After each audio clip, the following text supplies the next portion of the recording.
Sabi mo may boyfriend ka, Iris? Meron nga. Nagsisinungaling ka. Aminin mo na lang kasing NBSB ka. Hindi naman dapat kinakahiya yun eh. Kung NBSB ako, hindi ko talaga ikakahiya yun. Pero sorry ka, may boyfriend ako. O sino? Sino yung malas na lalaking yun? Si Lucas! Si Lucas? Oh!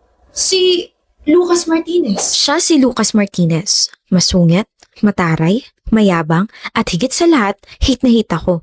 Yun nga lang, hindi alam ng marami na may mga atraso ako sa kanya. Nandyan yun nabato ko siya ng sapatos dahil na-frustrate ako sa score ko sa chemistry. Meron naman sa sobrang saya ko, tumama yung kamay ko sa leeg niya nang hindi sinasadya. At ang pinakamalala ay natapilok ako, tumama yung kamay ko sa phone niya at nabasag ko yun. Pinatulan ka? Ni Lucas? Nakaka-offend ka. Ako kaya yung pumatol sa kanya. Hinabol niya ako tapos... Sino humabol sa'yo? Lucas! Hinabol mo raw siya. Halika! Usap tayo.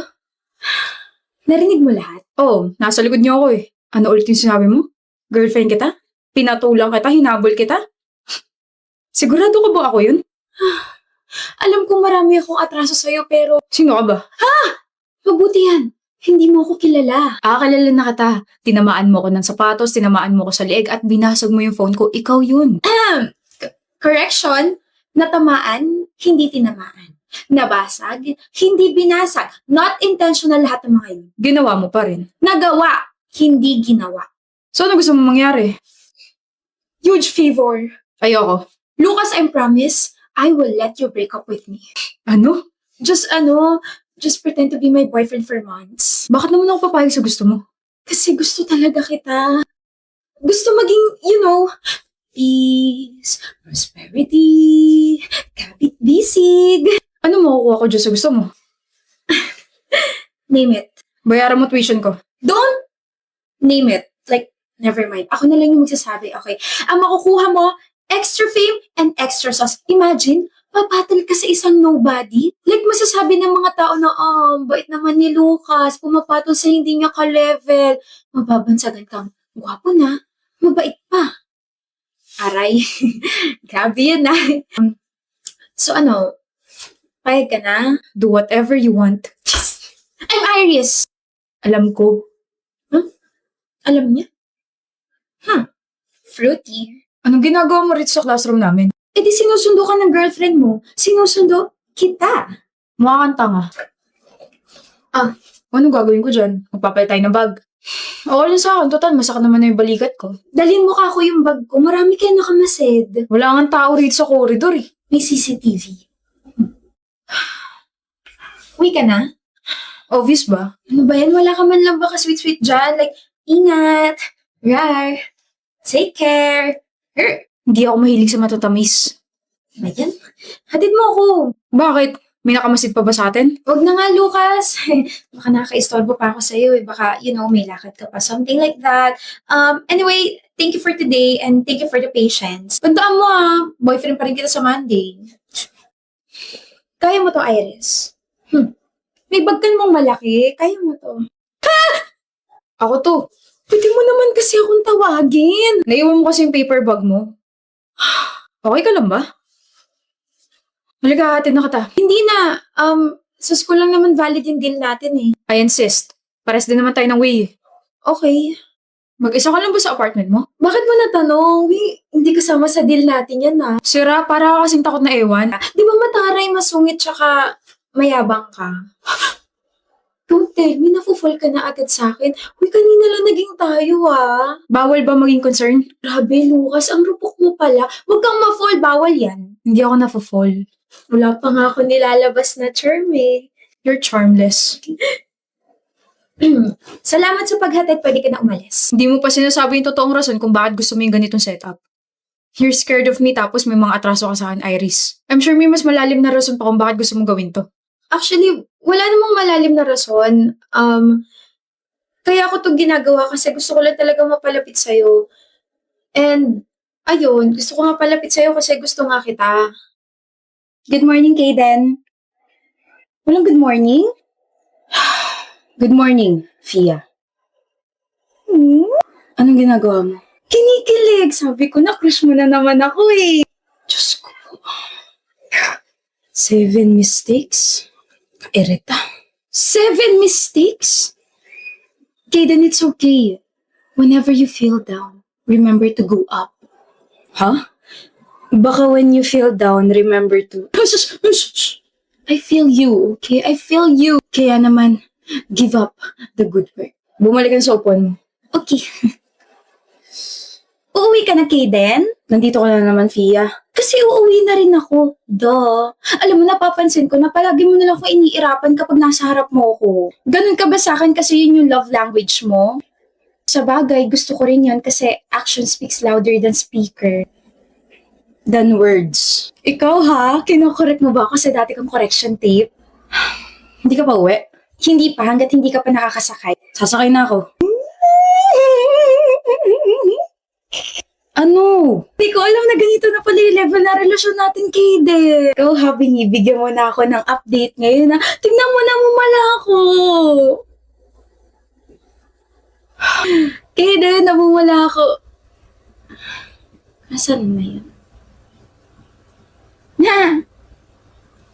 Magkagrupo tayo, ikaw leader, Kaden ha. Pero si Mom parang ewan, alam niya sigurong crush kita kaya tayo magkagrupo. Ano ba yung sinasabi mo, Fia? Nagbilangan tayo, diba? Kaya sa akin ka.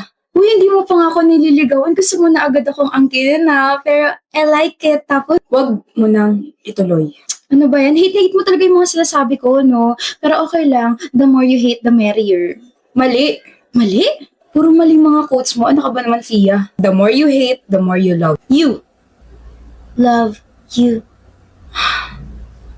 Alam mo, Kaden, first time kita makita walang ginagawa. Ikaw naman, hindi ito yung first time na kinukulit mo ko. Crush kasi kita. Alam ko, hindi mo naman sinasekreto yun eh. Buti aware ka. Hindi ka ba napapagod? Concern ka ba? Hindi sa concern, Fia. Ayoko lang bigyan ng impression yung ibang mga tao na pinapaasa kita. Huy, aware naman ako na hindi mutual yung feelings natin, Kaden. Tsaka alam din naman nila yun kasi sinasabi ko na kahit masungit ka sa akin, kahit palagi mong dinidismiss yung pagiging cute ko, no hard feelings. Like at the end of the day, it's still Monday.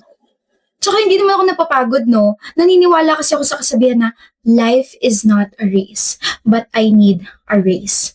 Race sa grade ko sa cost accounting. Oh my gosh, ang baba. You and your weird quotes. Alam mo, maglaro na lang tayo. Pagtitripan mo na naman ako eh. Hindi, gagawin ko to para hindi ka makaramdam ng boarding school. Anong laro? Bato, pick. Isa lang ah. Bato, This is my pick. alter ego. Bato.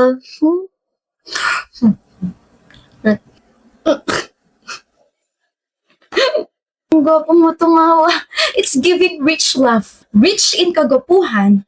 Love me like I love you. Alam mo, minsan nakakainis kang kausap. Alam ko, Pero madalas nakakatuwa ka naman. nakakatuwa.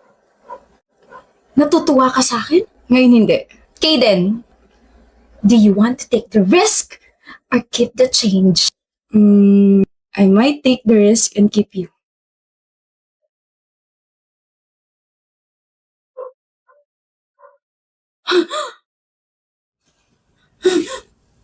Okay. Pero, oh my gosh! Hi, miss. Nandiyan ba si Gabe? Sino yun? Si Gabe Mercado, yung gwapong mataling masungit. May ibibigay kasi ako sa kanyang buttered shrimp. Binili ko to. Kailangan kong galingan kasi pinipilahan siya ng mga students eh. Wala. Walang Gabe Mercado rito. Pero sabi nila, dito raw yung department niya. Wala nga, may asawa na yun, may sipon, baka mahawa ka. At saka, umakit yun ng 7th floor, di na bumalik. 3 floors lang tong building na to. Alam ko. Kaya nga di ba sinabi ko, walang Gabe Mercado rito. Gabe! Sabi mo walang Gabe Mercado rito. Hello? Ha? Tawag mo ako? Ano? Buntis ka? Sige, good luck. Why did you do that, Fiona? Iiyak ka na naman sa English mo yun. Ano? I did what? 3 words yun. I'm so genius. Bakit mo sinabing wala ako rito? Wala ka naman talaga dun ha. Kasama ka ba namin kanina ha? Late ka kaya dumating. Alam naman mo sinungaling ako. Huwag kang pilosopo. Magiging piloto kasi ako. Baka philosopher. Parehas lang yun. Basta, ayaw kitang kausapin, Gabe. Ayaw mo talaga akong kausapin ng maayos. Gusto, ano ba yun? Alam mo naman pagdating sa'yo, I can swallow my pride, my ego, my toes, my knees, my shoulders, my head. Are you jealous? Jealous? You don't even exist to me. Ano? Na-try ko na rin sa wakas yung linya na yun. Puro ganun kasi nasa FYP ko ngayon. Ang seryoso ka naman, Fiona. Ha? Seryoso naman ako Seryoso sa'yo. Oh, ba't di mo dala yung buttered shrimp ni ate girl? Mukhang masarap pa naman yun. I hate that girl. Sabi niyo wala ka raw dito. Ha, she's so papansin and so sinungaling. Anyway, hi Gabe. It's so nice to see you in person. I know maraming nagkakagusto sa'yo pero I wanna take the risk. I like you and itong buttered shrimp is for you. Hindi ako makain yan. But they said favorite mo to. Yes, that's my favorite. Then, Miss, I have a girlfriend. sandali. May girlfriend ka? Yes. And her name's Fiona. I know, right? What? Who's your girlfriend? Yung babae makulit kanina? Yeah, she's my girlfriend. She's Fiona. Nauna na siya sa pila? She's fast. Paano siya mauuna kung never naman siya pumila? Sa kanya na ako simula pa nung una. But this buttered shrimp. Hindi ako kumakain ng buttered shrimp kapag hindi luto ni Fiona. Sige, miss. Mag-go ahead. Epal mo naman.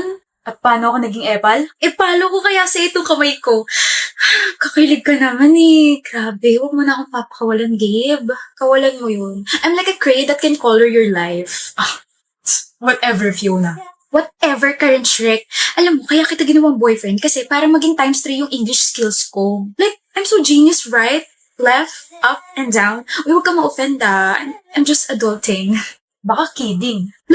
Hello, hindi na tayo mga bata. Where's your common sense? Nabawasan na ba kaya naging common senseless? I don't even know kung bakit ganyan yung takbo ng utak. Because you're running inside my head like a runner. Grabe, gusto talaga ka nakausap. Feeling ko tumatalino. Feeling ko naman nagiging bobo ako kapag kausap kita. Ibig sabihin, kinakalawang ka na. Hindi mo kinakayang humorful ni Fiona. That's why I love you. You're too unique. You're making me... I'm making you what? You're making me feel like I have a washing machine spinning inside my stomach. Baka bigla akong bumula rito sa sobrang mabulaklak mo. Walkoutan ba naman ako? He's like the lowest pagdating sa sense of humor. He's humorless.